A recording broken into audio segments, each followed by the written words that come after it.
They have all the same adaptations, like a nice thin dark brown coat for the summer. And then in the winter, they grow out a thick white coat. So they always have natural camouflage. And every strand of hair is hollow. There's actually air trapped inside. That makes them naturally buoyant. And it also provides their winter insulation. Kennels, Susan Butcher's eldest daughter, Tekla, on shore. Well, good afternoon, everybody. Welcome to Trailbreaker Kennel. It's a lovely day here on the banks of the Chena River, and I feel so lucky because I get to bring you into our dog mushing lifestyle here in interior Alaska. We're getting ready to do an afternoon training run with an awesome group of sled dogs, but before we work with the adults, it's important to give the youngest members of our kennel a lot of love and attention. So over here we've got Dilly Dally and Scuttle, two of our 5-week-old pups. They're just wandering around and demonstrating what the training process looks like before they actually put their harnesses on. How do you know, at what point does that process of bonding begin in any way that really matters then? Well, my mom taught me that you get to know these guys really early on in their life. During those first couple weeks, you're going to go in with the puppies, pick up each little dog individually and blow across their noses. Now, this gets them used to our scent because for the first 9 to 10 days of their life, their eyes aren't open yet. So they're very dependent on a sense of smell to get used to us.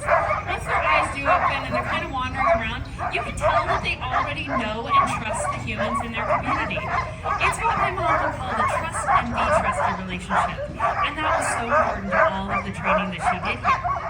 Now, at this stage of their life, you can see they've got their legs under them, they're feeling a little more ambitious, so we can bring them out to this little closure and encourage them to overcome obstacles.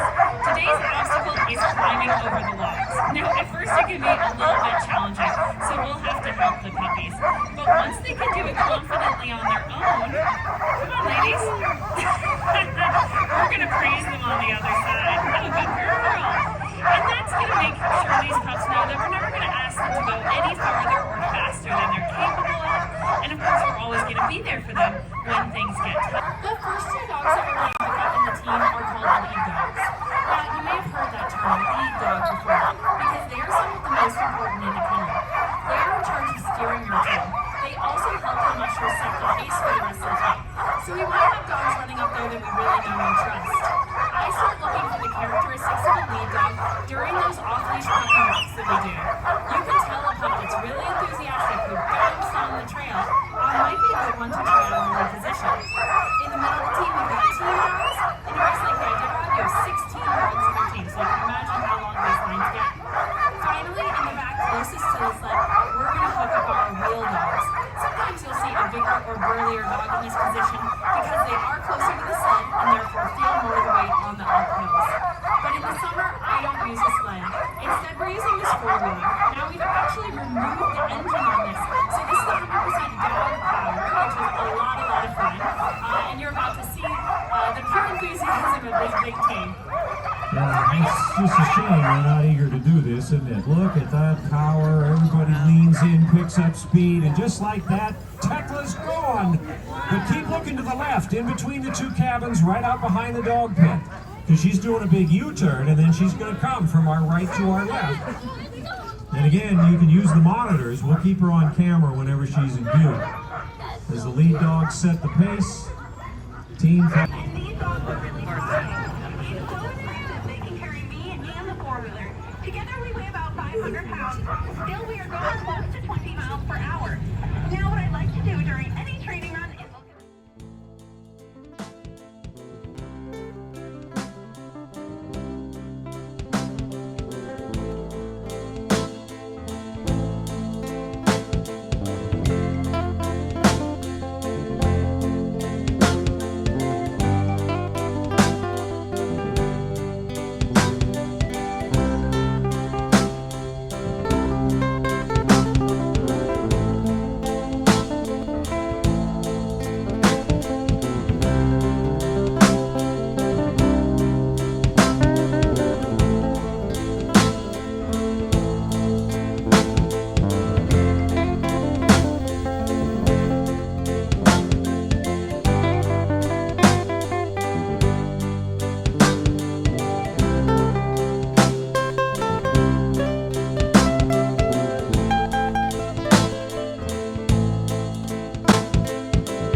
June, they'd have is usually average about 2,000 people a year attempt to climb that mountain.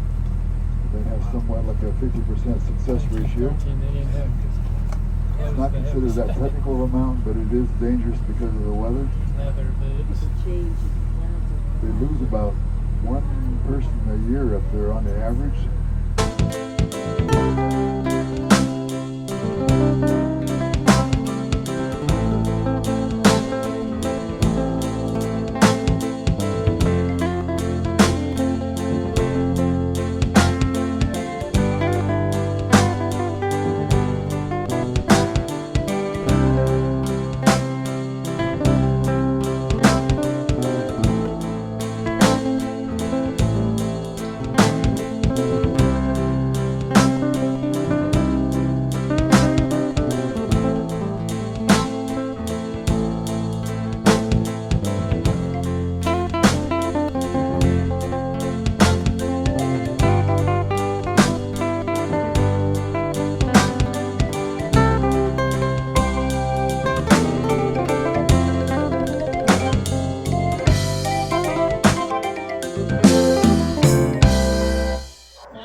Right on this treadmill behind me.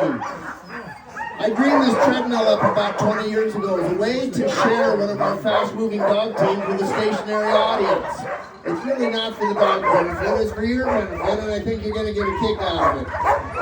Until we have the dogs take off on their training run, I'm very glad to get to see it, but the rest of the yard just pretty much goes nuts trying to get us to choose them to go on the very first run of the day. You'll notice when the dogs come back, they're going to be soaking wet. They're going to head to a little lake or a little pond right over by my house. The dogs love to swim this time of year. And they're going to come back all wet. We're going to let them loose and come over to visit you guys and jump on your lap. It's really fun. For about the next 15 minutes, I'm going to turn you over to my daughter, Tessa. Tessa was born and raised right here with her 3 sisters without running water or public power, and I think you're going to find she turned out just fine. She's going to explain to you how we name the dogs, a little bit about the treadmill, what breed they are, before we move inside for the presentation. I encourage you to listen carefully to Tessa and hold your questions of Tessa and I till the very end of the program. I think you'll find it's in your best interest to watch closely, listen carefully. I will point out restrooms are down the porch. Restrooms right over there. All right, as he mentioned, this treadmill really is here for your benefit, so you can see the dogs in motion. I'd like to point out a few positions in the team. The dogs in front are some of our older dogs in the yard, Rich and Luna. And their job is to listen very closely to Mel should she give them a directional command down the trail. We don't rely on this 1-2 lead dogs. It is a very popular position in the team that we're often asked about. But we are going to be rotating the dogs through all the positions in the team at a young age to see which position they seem to excel in the most. Our goal for the dogs is that they fall into a very nice smooth trot.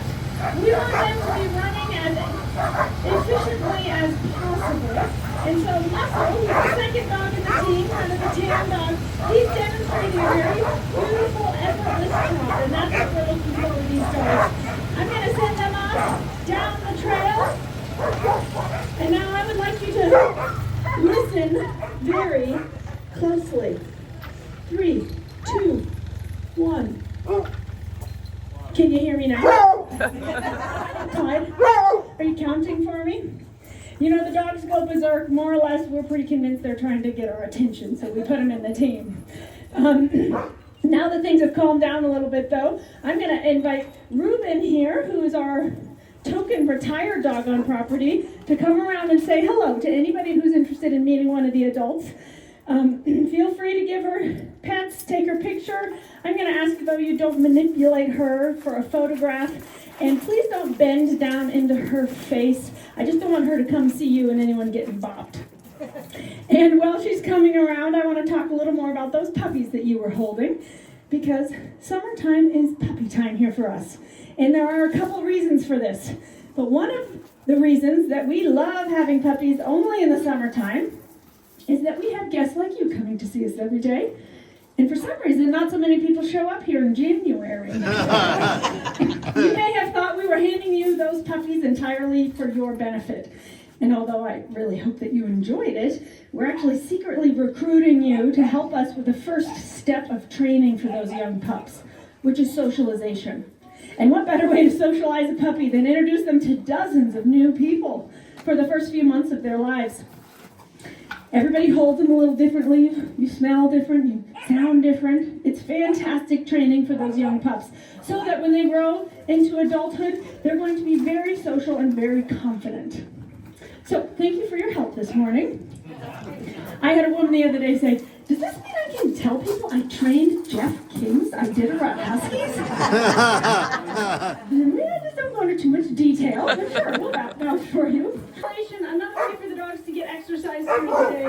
And I love it as another demonstration for you guys of just how much the dogs love to go. I mean, she's running a literal wheel for crying out loud. You know, I keep telling my dad he needs to figure out a way to generate electricity.